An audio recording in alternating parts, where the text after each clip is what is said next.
I was working the front desk at a hotel in Prague when an American couple walked up to me, looking genuinely upset. The woman leaned over the counter and said, "Excuse me, but why is everything here in a foreign language?" I just stared at her for a second, trying to figure out if she was joking. She wasn't. I slowly explained that Czech is the language of the Czech Republic, and that technically, English was the foreign language here.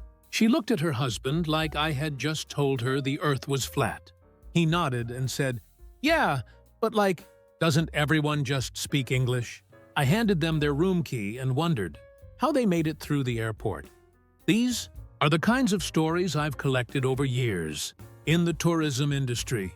And if you're interested in what travel really teaches us about perspective, you'll want to follow along. The next day, a different guest came down for breakfast. He grabbed a plate, looked at the buffet, and called me over. "Why is there no bacon?" he asked. I pointed to the bacon sitting right there on the warming tray. He shook his head. "No, I mean real bacon. This is ham or something."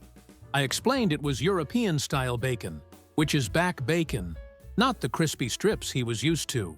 He looked genuinely betrayed, like I had personally ruined his vacation. "So you guys just don't have normal bacon in Europe?" I told him that actually, his style of bacon was mostly an American thing. He walked away, muttering about how Europe was stuck in the past. Later that week, a woman asked me where she could exchange her dollars. I directed her to the currency exchange around the corner. She came back 20 minutes later, furious.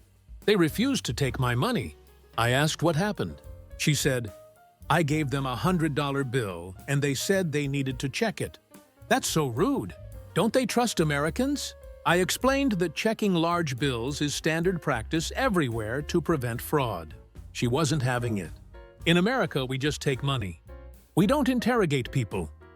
I nodded politely and suggested she try using a card instead. She said her card didn't work because European machines are broken. Turns out, she never called her bank to let them know she was traveling. She blamed Europe for that too. My favorite was the guy who couldn't figure out the elevator. He kept pressing the button for floor 1 and getting mad that it took him to what he called the basement. I had to explain that in most of Europe, the ground floor is labeled 0 or G, and the first floor is actually one level up. He looked at me like I had just explained calculus. "That makes no sense. Why would the first floor not be the first floor?" I told him it's because the ground floor is ground level, so the first floor above ground is floor 1. He shook his head. "Americans do it right. This is just confusing." He kept taking the elevator to the wrong floor for his entire stay. I was working as a tour guide in Amsterdam when a woman asked me how long it would take to drive to Paris for lunch. I told her it's about a 5-hour drive, so probably not ideal for lunch. She looked shocked. "But they're both in Europe." I thought Europe was small. I've guided thousands of people through moments like this, where misunderstanding meets reality. If you find these culture clashes as revealing as they are entertaining, this is exactly the kind of content I break down regularly. I explained that Europe has over 40 countries and covers millions of square miles. She genuinely didn't know. Her husband jumped in and said, "Wait, so we can't just see all of Europe in a week?" I told them that would be like trying to see all of North America in a week. They looked disappointed, like I had just canceled their whole trip. Another tourist asked me if Amsterdam was the capital of Holland. I said yes, it's the capital of the Netherlands, which people sometimes call Holland. He got confused. So is Holland a country, or is the Netherlands a country? I explained that the Netherlands is the country, and Holland technically refers to 2 provinces within it, but people use the terms interchangeably. He stared at me. "Why do you guys make everything so complicated?" I didn't have a good answer for that. One afternoon, an American couple asked me where they could find the Anne Frank statue.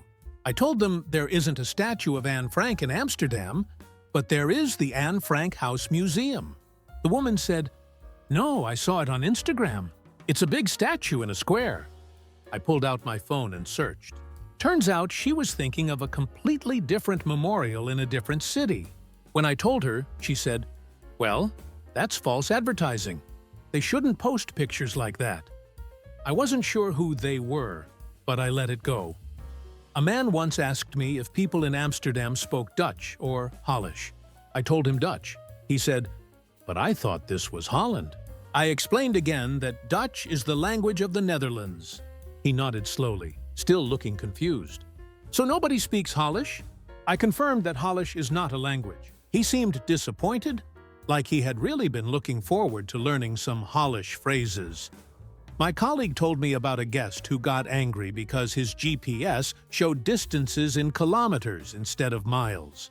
He came to the front desk and said, "My phone is broken. It's showing the wrong numbers." My colleague looked at his phone and explained that Europe uses the metric system. The man said, "Can you change it to normal measurements?" My colleague tried to show him how to change his phone settings, but the guy just kept saying, "Why doesn't Europe just use miles like everyone else?" My colleague, who is German, politely informed him that actually, almost the entire world uses kilometers. The man left still convinced his phone was broken.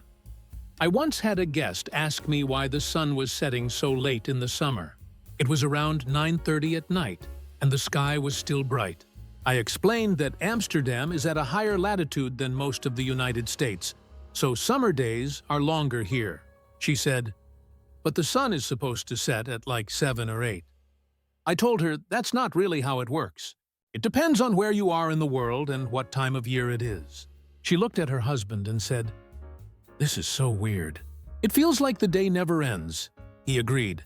"Yeah, how do people even know when to go to bed?" I suggested they just go to bed when they're tired, regardless of the sun. They seemed to think that was revolutionary advice. Another guest asked if she needed a passport to take a train to Belgium. I said yes. Even though it's part of the Schengen area, it's always good to carry your passport when crossing borders. She looked annoyed. "But we're already in Europe. Why do we need a passport to go to a different part of Europe?" I explained that Belgium is a different country, with its own government. She said, "Yeah, but it's like going from New York to New Jersey, right?" I told her it's more like going from the United States to Canada. She still didn't get it. That seems like a lot of paperwork for one continent. One guy asked me if he could use his dollars at restaurants in Amsterdam. I told him that most places only accept euros, but some tourist spots might take dollars at a bad exchange rate. He seemed offended. Why wouldn't they take dollars? It's stronger than the euro. I politely informed him that actually, the euro is usually worth more than the dollar. He didn't believe me. He pulled out his phone, checked the exchange rate, and went quiet. After a long pause, he said, "Well, dollars are still more important." I just nodded and moved on to the next guest. A woman once asked me what language they speak in Europe. Just like that. "What language do they speak in Europe?" I asked her which country she meant, since Europe has dozens of languages. She looked frustrated. "Just like in general. What's the main language?" I explained that there's no single main language. Each country has its own language or languages. She said, "Okay, but what do most people speak?" I told her that English is widely spoken as a second language, but most people speak their own native language. She shook her head. "That must be so confusing for you guys." I resisted the urge to laugh. I was waiting tables at a restaurant in Rome when an American family sat down and immediately asked for the kids' menu. I told them we don't have a kids' menu. The mom looked shocked. "How are kids supposed to eat here?"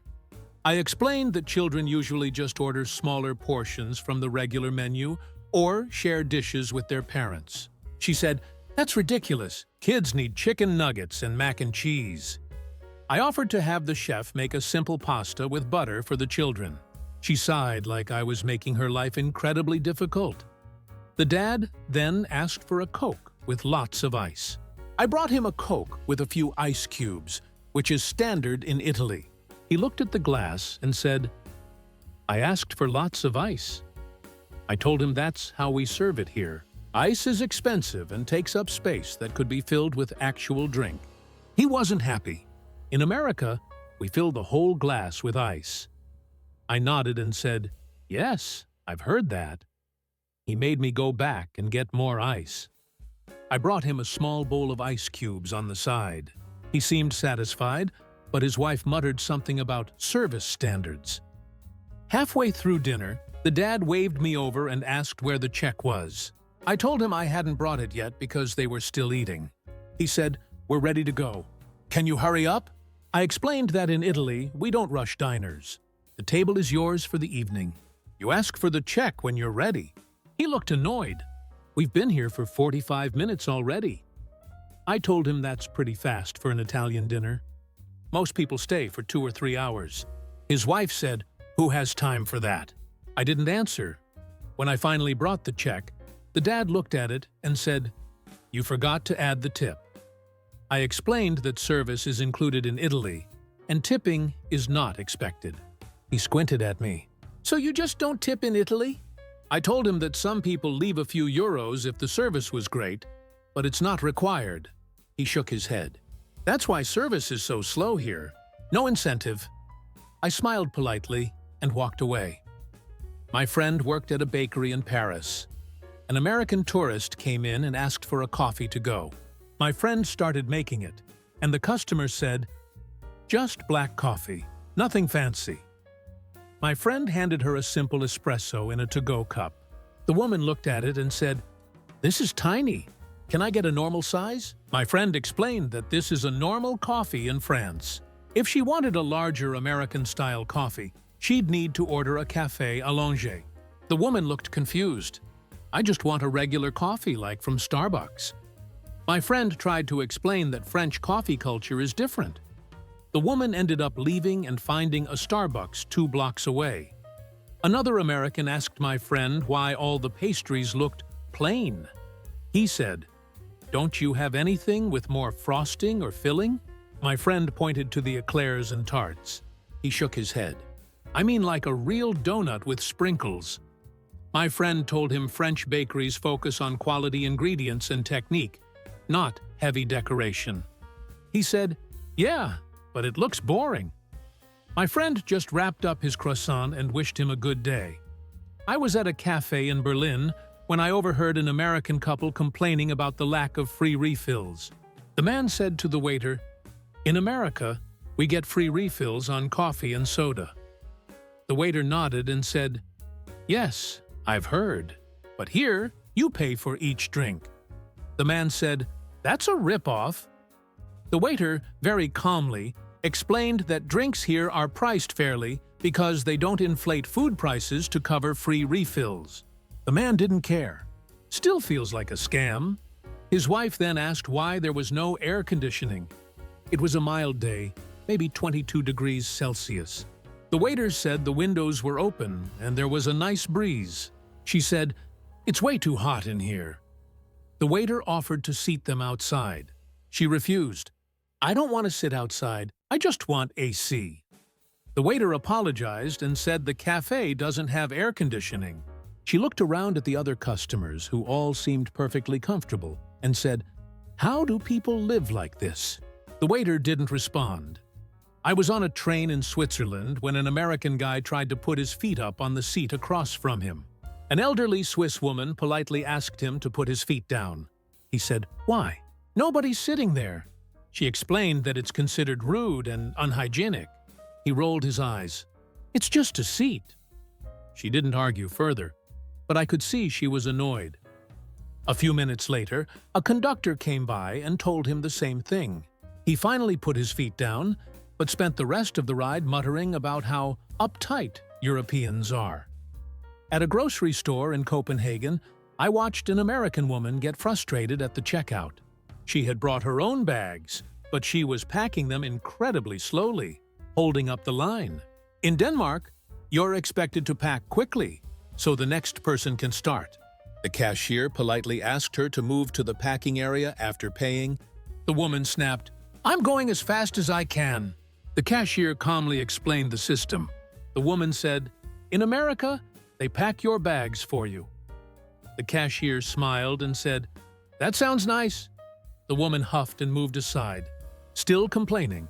I was working at a car rental place in Munich when an American customer got upset about the fuel gauge. He said, "This says I need to fill up, but I just drove like 20 miles." I looked at the gauge. It was showing kilometers, not miles. I explained that 20 kilometers is only about 12 miles. He looked at the odometer. "Why is everything in kilometers?" I told him that's the standard measurement in Germany. He groaned. "Can you switch it to miles?" I showed him the settings, but he couldn't figure out how to change it. He ended up just driving with the kilometer reading and constantly doing math in his head. He was not happy about it. Another customer asked me why the gas prices were so insane. I looked at the pump. It was showing euros per liter. I explained that it's measured by the liter here, not the gallon, and the price is in euros, not dollars. He did some quick math and realized it was actually similar to US prices when you convert everything. He seemed relieved, but still said, "You guys should just use gallons. It's easier." I didn't mention that the entire world except the US uses liters. A woman renting a car asked me why the temperature display said 25 degrees when it was clearly hot outside. I told her that's Celsius, not Fahrenheit. 25 Celsius is about 77 Fahrenheit. She said, "Why don't you just use Fahrenheit?" I explained that Celsius is the global standard. She said, "But Fahrenheit makes more sense." I asked her why. She thought about it and said, "Because that's what I grew up with. Fair. Enough." My colleague told me about a guy who got a speeding ticket and was furious because he wasn't even going that fast. Turns out he was going 90 in a 50 zone. The problem? He thought the signs were in miles per hour. They were in kilometers per hour. He was going 90 kilometers per hour in a 50 kilometer per hour zone, which was technically speeding, but not as bad as he thought. Still, he had to pay the fine. He kept saying, "They should make it clear that it's kilometers." My colleague pointed to the km/h printed on every single speed limit sign. The guy went quiet. I was at a hardware store in Stockholm when an American tourist asked for a measuring tape in inches. The employee handed him one that showed both centimeters and inches. The guy looked at it and said, "Why are the centimeters bigger than the inches?" The employee explained that there are more centimeters in a meter than inches in a foot, so the centimeter markings are closer together. The guy seemed confused by this, but an inch is bigger than a centimeter. The employee agreed. "Yes, but the scale is different." The guy bought the tape, but I could tell he still didn't fully understand. Another American in the same store asked for a 2x4.